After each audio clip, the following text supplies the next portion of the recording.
Amen. Azape mon habitinda te. Yaya na ubaka boy sunza balika sa lo mabe. Ofunda yiwapi. Osamba na yiwapi.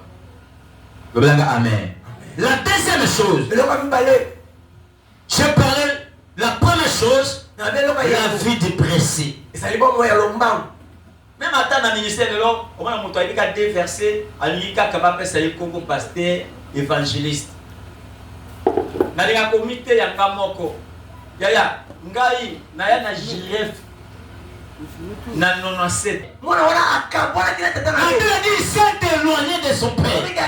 Si vous voulez recevoir l'héritage de son père, vous devez être attaché. Vous devez persévérer. Vous devez être fidèle. Bien-aimé dans le Seigneur, pour faire l'eau, il faut monter sur l'épaule des gars. Il n'y a pas de succès sans successeur. Il n'y a pas de successeur sans la formation. Il n'y a pas la formation sans encadrement.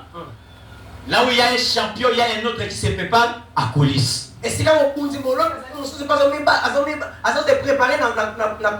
Écoutez, Yoka, vous savez, si Samuel n'était pas attaché avec Élie, il n'allait pas connaître que c'est Dieu qui lui avait appelé. Parce que la première fois qu'il a entendu la voix du Seigneur, il n'a jamais discerné que ça c'est la voix de Dieu, ça c'est la voix de la personne. Mais le fait d'être à côté d'Élie le sacrificateur, la première fois, la deuxième fois, troisième fois, c'est alors qu'Élie a dit, cette fois-ci tu vas dire, Seigneur me voit, me voici. Notre Dieu a deux langages. Le langage codé et le langage révélé. Voilà pourquoi tu dois être au pied de maître pour apprendre. Aussi longtemps que Lazare marchait avec Jésus, collaborait avec Jésus, mangeait avec Jésus, la maladie n'a pas attaqué Lazare. Le jour où Jésus avait voyagé, il laisse Lazare. C'est alors que la maladie avait attaqué Lazare. Et cette maladie avait tué même Lazare. Mais heureusement, Lazare était l'ami du Seigneur. Il a coupé la mission. Il était de retour pour venir ressusciter Lazare.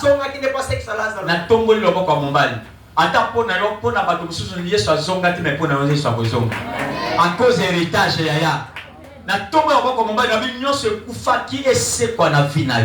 Nabi nyonso elalaki elamuka na vie na yo. Nabi nyonso evandaki etelema na vie na yo. Nabi nyonso ezaki musika na ekoma pembe na yo. Nabi nyonso kwesa olokota yango. Nabi yo kolela te moko sepela au nom de Jésus-Christ. Au nom de Jésus. Cet enfant s'est éloigné de son père. Voilà pourquoi.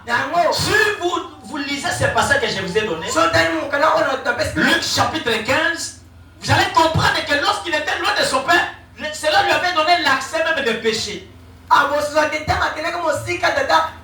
Il a gaspillé son héritage ou ses finances ou sa possibilité par la débauche. C'est ça que la Bible dit.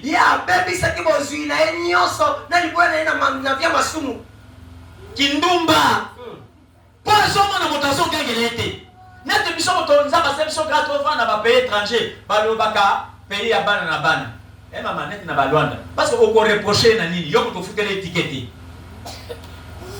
À cause de l'endégaling. Et on a monnaie à côté tellement papa zate, maman zate, à se retrouver et moko. À si bozuna na bozo banayi. Jérémie chapitre 17 verset 4. La Bible dit tu perdras ton héritage à pas ta propre faute. À cause du présent tu peux perdre ton héritage. À cause de ne pas être attaché tu peux perdre ton héritage.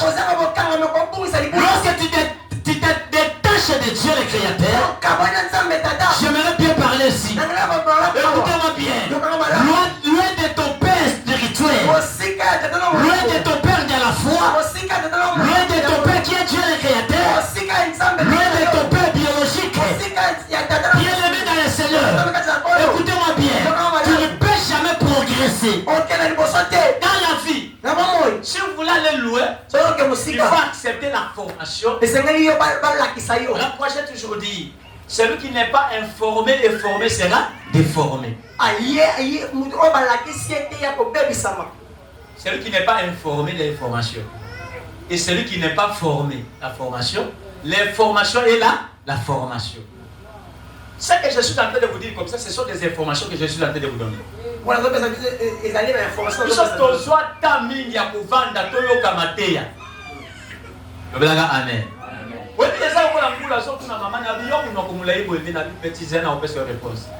après 3 mois, il y a miroir à la maman.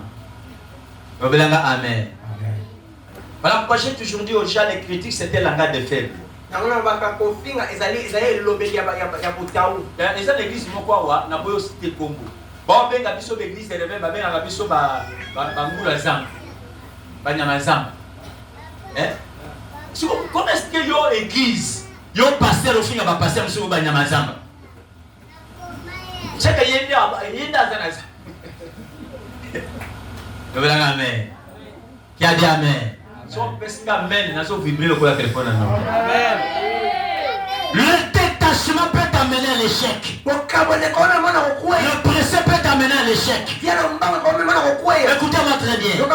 Ne sois pas loin de ton père. Le père biologique, le père spirituel et le père qui est Dieu le créateur.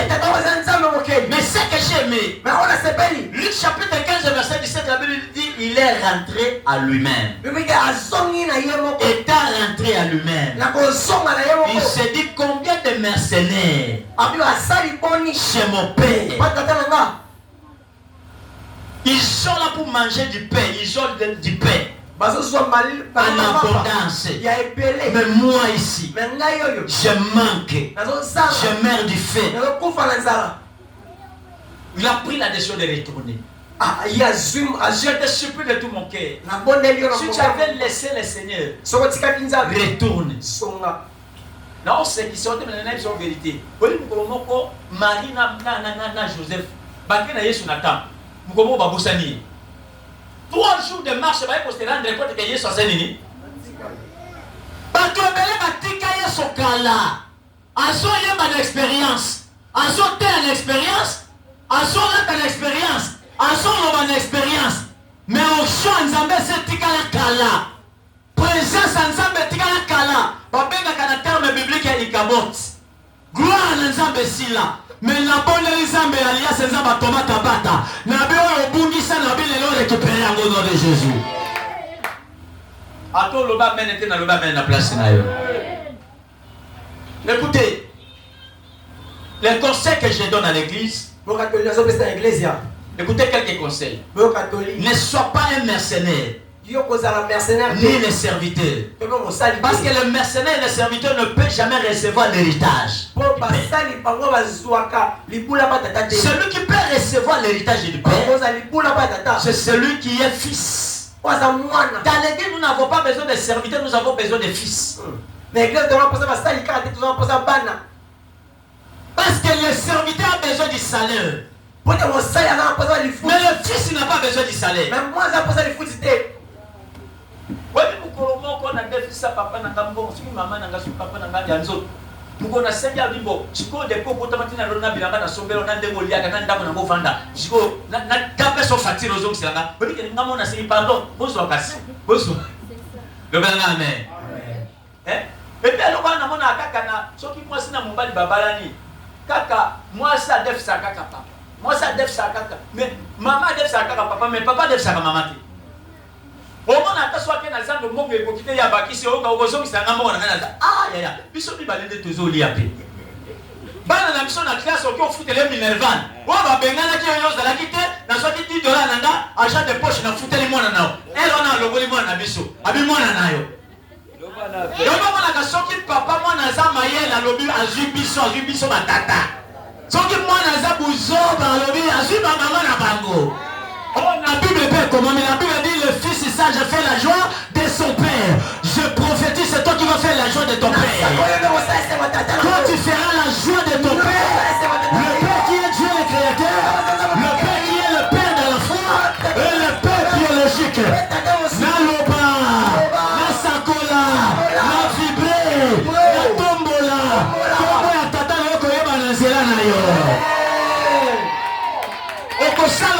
gireffe. Amen. Yondo kotia gireffe les États-Unis. Yondo na gireffe na Canada. Yondo comme na gireffe na France. Yoka mona ministre, yoka mona député. Yoka mele homme d'affaires et femme d'affaires. Yoka mele héritier nezali. Yoka héritier azawapi. Yoka héritier. On va la dollar. On les a héritier. Au nom de sa caméraman avait au banini. Na seme bien na semete. Ah. Non seme ba fra. Ça non seme ba fra. Non. Non c'est mais la na seme ba dollar. Oh maman soka lobby moi discuter. La Bible dit le bon chapitre 7 verset 7. C'est l'inférieur qui sera béni par le supérieur. Lorsque cette femme prit la décision de retourner vers son père, dans son cœur, il ne savait pas la décision de son père. Mais à son moment, la Bible dit de loin, lorsque son père l'avait vu, son père était allé l'embrasser. Ce n'est pas ça qui lui résonnait. La Bible déclare, mes passés ne sont pas vos passés. Je parle à quelqu'un. Toi tu te vas au Congo, mais Dieu te va aux États-Unis. Toi tu te vas célibataire, mais Dieu te va marier. Toi tu te vas chômer, mais Dieu te va travailler. Toi tu te vas locataire, mais Dieu te va bailleur. Toi tu te vas en train de marcher à pied, mais Dieu te va véhiculer. Tu n'as pas ce que les gens disent pour toi que toi tu es.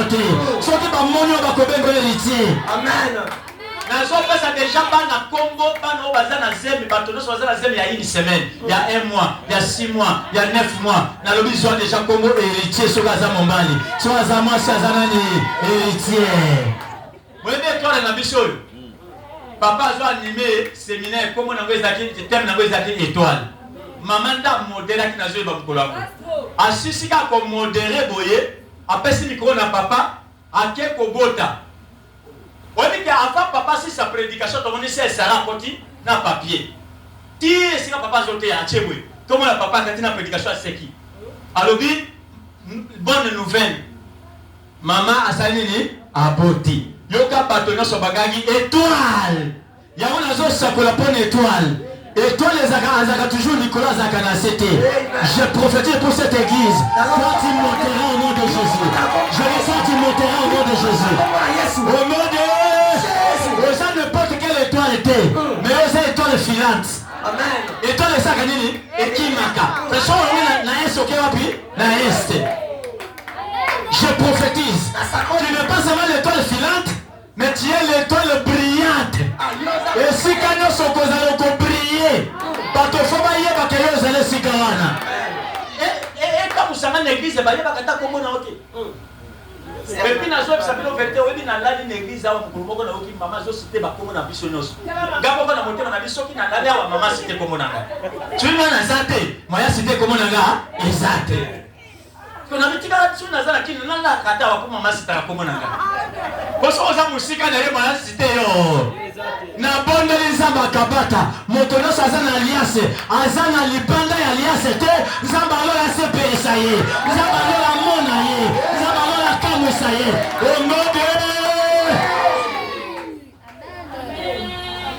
oyebi komona ke na Lwanda boye sikoyo esika tovandaki na pere aloge ngaka na ndako na ye apesi nga chambre moko na tele makambo nyonso sikoyo ayebisinga biyo moto côté vendredi parce que sur na qui na Lwanda programme non se zaka na maboko nanga so alobi yo moto côté a pas de problème so babimi bango nyonso bazuna clé so clé etikalaki clé na bango ba clé nango parce que zaki na ndako il faut ofina ba bouton pour ba porte fungwama obima siko ngai na yebi portugais so na okitande na église ezaki na chikwanze ske ezaki na étage sikoyo Kolonga na satradija de kakwa kuna sekeni.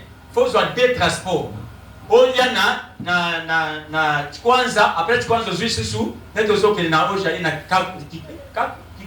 kuka voilà après kitwa so ngaba bibina voiture on nga yishiko depuis na kena Luanda na zwa ka transport comité faut ka voiture faut na raison na test ça lingo biende na kena chambre na bête mo gazolo ba na dala ngamo abila ba koyeba ngamo ko pe na bête ba numéro na mona porte fungwa mina bini so na kena arrêt na so tant na koti na so raisonner na boloba nini pona ebi portugais Nicolo te na ba tamu na keneke ya kala siko avant confinement na jota siko na bi na kutana mdenga muto moko akoluba sio alinga kita na to ape muto azo kita te so na raisonner na bi awa ndina azo kita na bi c'est rester na bi aki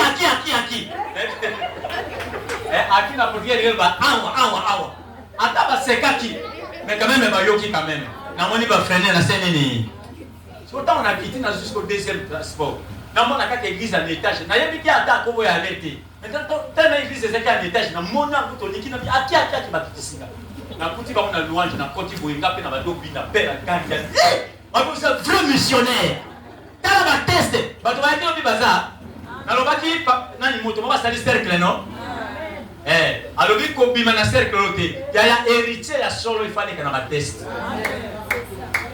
les hommes sont pas passés sur bengi pasteur ka frère Masiliki ngana kutani na évangéliste moko na Brazzaville na bengi évangéliste to la bengi évangéliste abi na longa évangéliste kala na komi pasteur et puis d'ailleurs il faut pas s'offrande ya croisement ayi singa bon abi kan ko kutani na life boy il faut pas s'offrande na nini ya croisement frère le belanga amen na ke kota pasteur Jano kaka na Brazzaville na kuti moninga na moko pe bwana azali frère biso to teya biso zaba biso to ambolo kwa konda sa maladi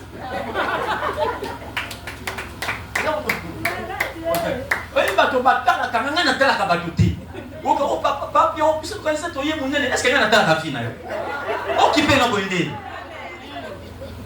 même si ka pasteur bana dit bonjour pasteur avec ça je suis plus encore passé je suis devenu bishop mais bishop est en anglais ngana yeba anglais il ba ancien c'est-à-dire au mi qui ici au comme ancien le belanga amen soko pesinga men azo bombarder le bombe atomique. J'aimerais dire ceci. Lorsque le papa avait embrassé son fils, il y a trois choses qu'il a fait dans la vie de son fils. La première chose, il a dit, amenez-moi une belle robe. Pendant que je lisais les Écritures, la Bible dit la plus belle robe. Lorsqu'on parle de la plus belle, il y a de belles, voilà. Il y a aussi de fausses. Ça c'est mon analyse. Quand on dit le plus beau, c'est-à-dire il y a aussi les beaux, il y a aussi les vilets. La robe signifie quoi? Ou l'habit signifie quoi? C'est l'honneur. La Bible dit, dans le livre de Proverbes, j'ai dit j'honore celui qui m'honore. Lorsque tu honores le Seigneur, même dans le livre de Malachie, lorsque tu honores le Seigneur va t'honorer. Je prie au Dieu de Thomas Kabata qu'il puisse honorer quelqu'un avec un mariage, qu'il puisse honorer quelqu'un avec un voyage, qu'il puisse honorer quelqu'un avec le travail, qu'il puisse honorer quelqu'un avec la guérison, qu'il puisse honorer quelqu'un avec la restauration. Si tu dis amen, que cela arrive là ta vie. La Bible ouvre la nudité, la honte. Bien aimé dans le Seigneur, un héritier ne peut pas jamais mourir dans la honte. Je parle à quelqu'un. La Bible dit, j'ai été jeune, j'ai failli, je n'ai jamais vu un juste abandonné, mis à postérité manière de paix. Je prophétise, aucun enfant de Thomas Kabata ne peut jamais être phaseur. Lorsque je parle de phaseur spirituel, tu ne marqueras jamais l'adresse.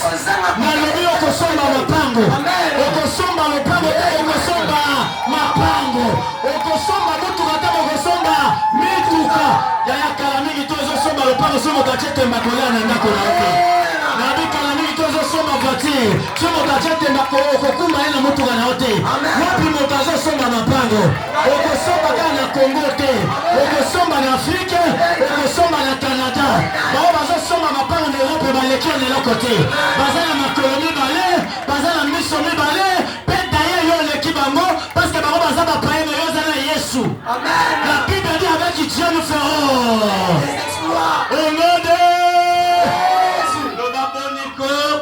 naza héritier ya miyebaka te naza héritier na miyebaka naza mwana ya le roi de roi au nom de obitango na yawa na yebiso alokoli na yebisi yani soki étoile azola nga naza mwana akabata nabi peti bongo nde mwana akabata nga naza mwana akabata te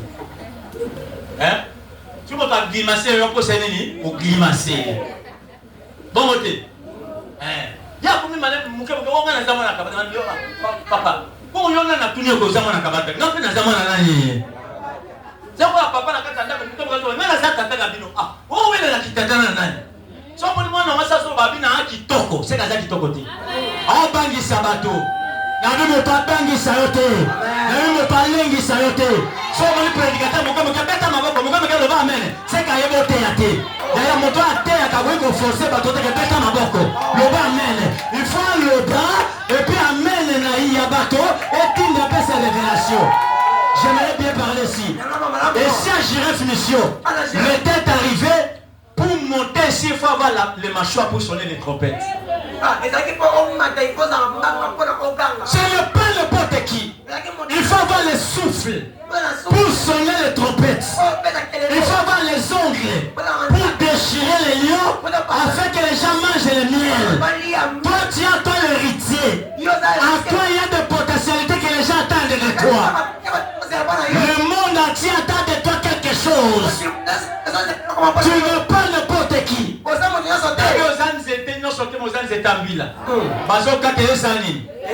Tala na nzeta mbila epesa biso ba pose masanga ba savon nani isusu ba balé nani isusu mafuta mbila nani isusu mbika tata biloke ebele yango moni tellement kati na yo ya ozana ba potentialité yango moni ba bundisa ka yo ya bitumbe yaka ya pamba te likambo yo lobite ba biyo moto lobi oyo salite ba biyo moto sali parce que kati na yo ozana eloko loba na zana eloko na yo ka te loba na zana eloko au nom de Jésus la robe et la main nous facilite pour couvrir la nudité.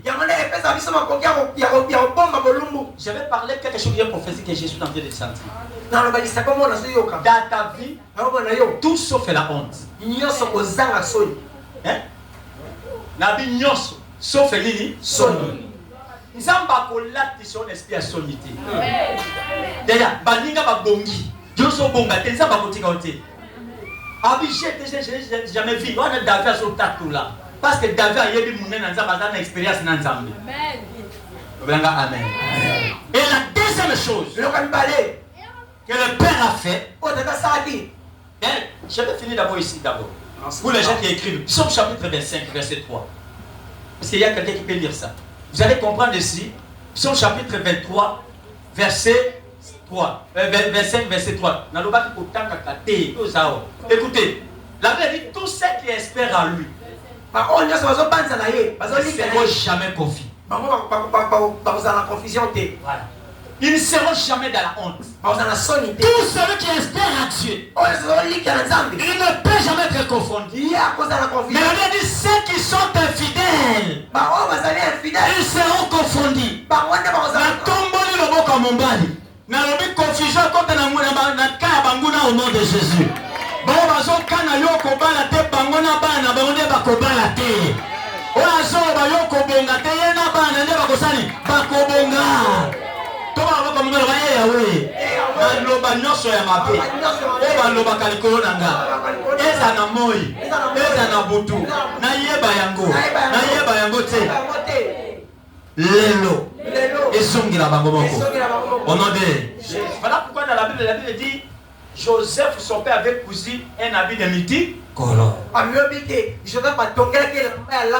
multicolore veut dire juste le multigrâce. Le papa de Joseph, son nom c'est Jacob. Je prends Jacob comme le type du père. Qui est Dieu le Créateur? Joseph n'a jamais demandé à son père de faire un habit différent des autres. Mais c'était son père lui-même. Il y a des choses que nous n'avons pas demandé à Dieu. Mais Dieu lui-même, il s'est investi en nous.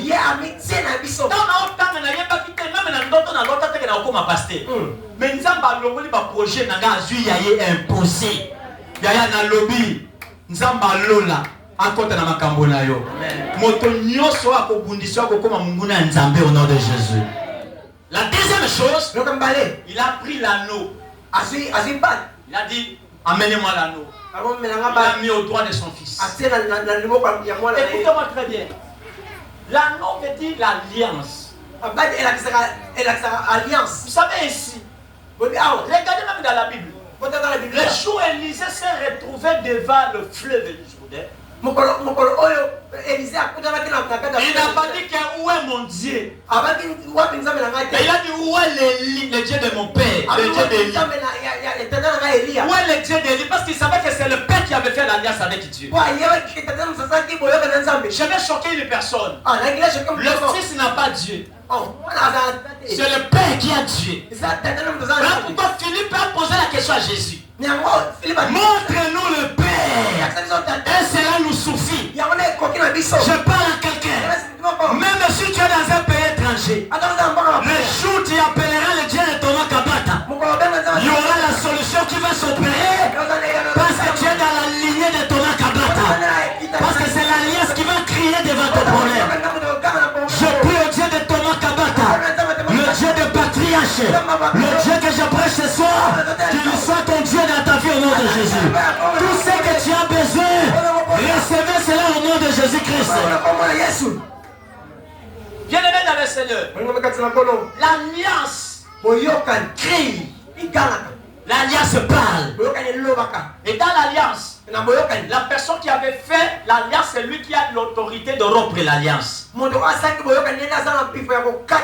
Exode chapitre 23, Exode chapitre 23, verset 22.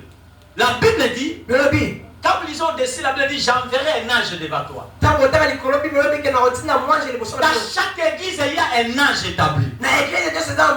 C'est lui qui a reçu la mission de Dieu. Et quand vous lisez dans le livre d'Apocalypse, on a adressé aux anges qui dirigeaient les églises. Écoutez, la Bible dit, j'enverrai un ange devant toi pour te diriger. Tu dois accepter d'être dirigé par un leader. Bien-aimé dans le Seigneur, si je vais aller plus loin, vérité. Mais pas passer à berger à moto. C'est-à-dire, Nyamanda ko sa moto, mais moto na tabu sa nini? Mais les gens dans l'église, ton lingi ko tambu sa ba pasteur, au lieu de passer ba tambu sa miso. Comment mon tabo ya passer pour dossier na mukia, moni matin na ba bébé ba se pela na côté, so ko tune yeb sa ba komba ba twangu. Comment on appelle mon twangote? C'est-à-dire, yemoko. Au lieu de so de papa na linga ka matin wa na te. Mais ya ba tamina sima ya bato. On n'est pas obligé de prêcher le message que vous aimez. Mais nous sommes obligés de prêcher le message que Dieu nous donne au temps convenable. Parce qu'il y a Dieu qui donne la nourriture convenable au temps convenable. Voilà pourquoi dès le premier jour je vous avais dit ce thème, si vous le voyez dans la chair, ça peut vous scandaliser. Ne cédez pas votre héritage. Ne regardez pas savoir si le point physique.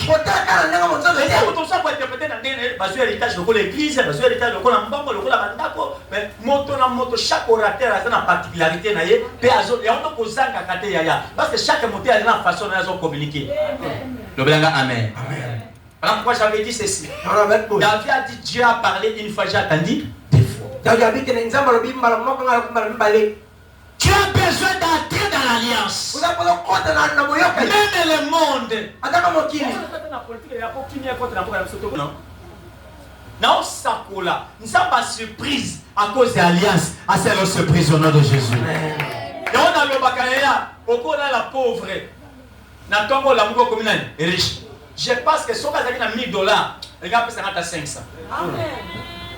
Il y a un loba, on a poche na yo, on a kambo matam pour le côté. Ami ba dollar ko zanga te, ba euro ko zanga te, ba France te ko zanga te, ba kwache ko zanga te, ba kwanze ko zanga te, ba livre ko zanga te. Ami ba franc congolais ko zanga te au nom de. Dans la première, na kutuba na mongo bazio sama papa, pesa biso 2000 francs. Na bi bisa bongo ya Angola 500. Eh, auto kenango. Parce que tellement maman elle va là. Bon, je sais pas, on les a combien? Maman le biboya na ngata. Sikoyo, na yebisi bango yebi pourquoi? Na we pe ko monnaie mbongo no sona na français. Mais ngana tambola kana monnaie no sona ya rende net ya ba Afrique si no sona poche na sac. Tali pona ko benga mbongo mususu ya. Na osako ya l'église na sac na yo. Oko tambola kaka na franc congolais te. Parce que za na Congo, mais na sac na ba dollar, ba euro, ba franc CFA. Na be ko za na sac na yo au nom de Jésus. Soko loba mene la tanzo ton avis na yo. À cause d'Alias à Thomas Kabata ya nzambe na ye, la nzamba lola a commission prospère au nom de Jésus-Christ. Bible le Bible ko def fateme boko salini. Loba na basé zonga na alliance, yebsa. Et c'est pour ça la véritable héritier faut qu'on en alliance, yebsa. Au nom de Jésus. Troisième chose, parce que nous allons finir avant les temps. Pour aussi ça, comme vous avez promis hier. À part l'anneau, la Bible dit, on a pris les chaussures, les souliers. On l'a fait porter. Qui est l'image des ailes de l'évangile. Le pouvoir, l'autorité.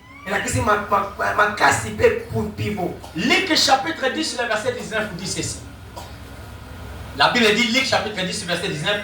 La Bible dit, voici, je vous ai donné le pouvoir, l'autorité. Regardez-moi, de marcher sur. Vous voyez pourquoi de marcher sur les scorpions, sur quoi? Les serpents. Il y a une chose dans la chaussure. Serpent, vous savez, oh, serpent, c'est une image à Satan. Ce qu'on a l'évangile pire, dans le moment où vous allez au Pengwa.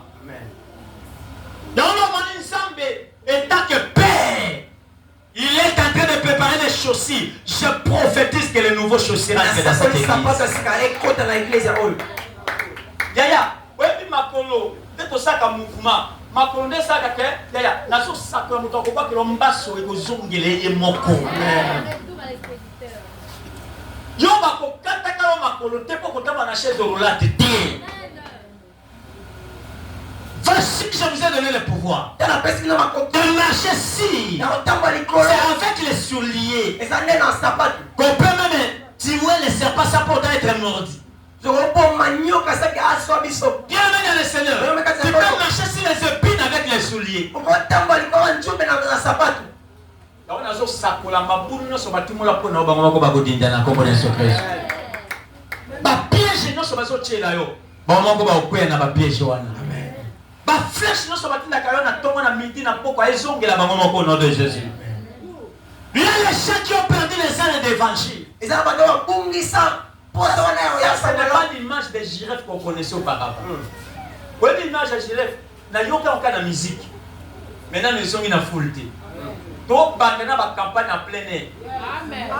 On est dans la tanzela, on a toko tia. Attends, on dit maintenant, on dit maintenant, on a vous savez, première campagne, toko sala, toko tia les dieux de l'Alliance. Amen. Amen. Et puis, notre vie vient et voit. Wana to suis là pour chercher kaka ngai pour chercher kaka bisika ba tchakapi numéro ni ba tchakapi. Pour na za jouer te. Ngaba otira kana Siko otia défacer pour la docteur pour docteur défacer pour docteur ndia jona ba docteur na makambo nyo sazo tia barrière. Siko papa mala ko zasui na 8 sunya na za na 9 ye na 8. Na na tchakapi. Siko na pesa ka passe kwa tchabi. 10 n'est pas papa. Je vais passer dans la tchébi. Oh! Ma belle corps du Christ. Botalanga. Ma belle corps du Christ. On m'a dit ceux qui, par exemple, des caméramans à Zawan. Ceux qui voient dans des chaussures. Yoka, le moukouzou, le papier, le bouquezou là. Personne n'a chaussure, Wan. Ils ont bon, non? Tu vas passer un chaussure dans le mec. Et Kokinga, non, non, lati. Le colonel a lati, mais non, non, non, coquille. Tu vas dans la zone là, ça dépend de chaussures. C'est-à-dire la coupe internationale. Coupe d'Afrique, mais coupe du monde. On est reconnu par Nangate, mais on est reconnu par Thomas Kabata. Nous devons retenir comme ça. La gloire revient au Père. L'enfant n'a jamais reçu la gloire. C'est le Père qui reçoit la gloire. On va dire tout ça pour Yaya. Attention qui miracle seulement. L'église a passé Thomas Kabata. Mais des fois, il y a mon assemblée pour la montouane. Faut qu'on dise mais l'autre. Et je vais conclure. Quatrième chose, la Bible dit la fête. On a fait la fête. Dans la fête, il y a trois choses. Il y a à manger, à boire et la danse. Lorsque vous partez dans la fête, tu n'as pas mangé, tu n'as pas boire, tu n'as pas la musique, cela n'est pas la fête. La fête, c'est l'image de la joie. Le jour où le fils était retourné vers son père, c'était la joie dans le cas du père, c'était aussi la joie dans le cas du fils. Je prophétise l'esprit de la joie dans cette église. Tu auras la joie car lorsque tu cherches quelque chose et tu reçois ce que tu as cherché,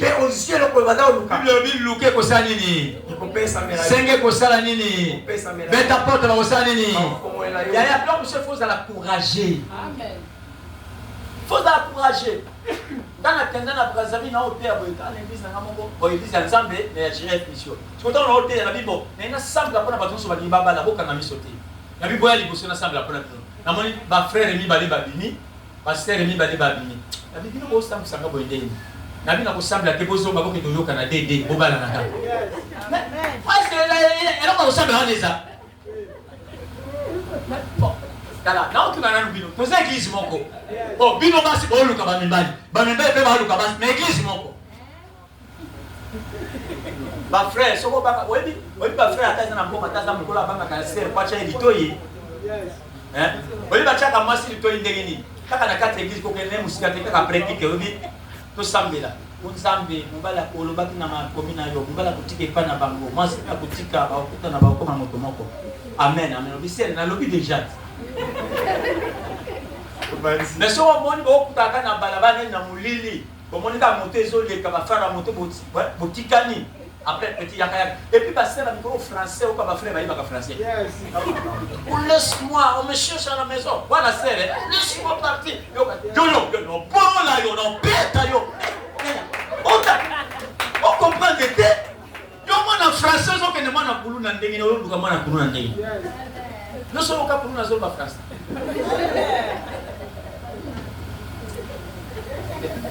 Et on a appelé son verset, comme on a dit, l'objet de ça veut dire injuste, ni sa postérité manger le paix, comme on dit, et ça ensemble.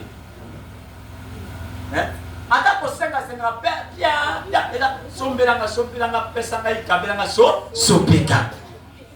Isa nzambe te na osakole komi tango bato bakabela ki oyo kabela bango bato opesa bapesa ki opesa bango bao balalisa to na ndako na bango yo posa nini olalisa bango bao yo ke na kotika na aéroport bango pe ba ke kotika wapi o mesana o memela bato ba cadeau na ba anniversaire yaya o mesana ko memela bango na ba mariage na bango ba cadeau e komi turu na bango ba memela ba cadeau mabe soko ndimi 3 fois mais les salles au nom de Jésus.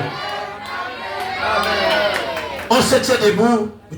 Cette personne a compris. C'est le jour là qu'il a compris que j'étais l'héritier. Et ça et donc, il y a son idée, il va tout sembler là. Et donc, il y a son idée, il va faire là. On est là. Non, mais yo, tata Moukolo. Na 40 ans, on a un d'accord là-bas. Donc, papa. Ni. Ah bien, moi, la vérité, il y a depuis là. Papa, le gosé, héritier qui s'ignore. Au milieu de quitter. Biloko nyonso ya ndako oyo. Eza ya nani? Eza ya yote. Eza mokolo za na lipa mozo de lanzala.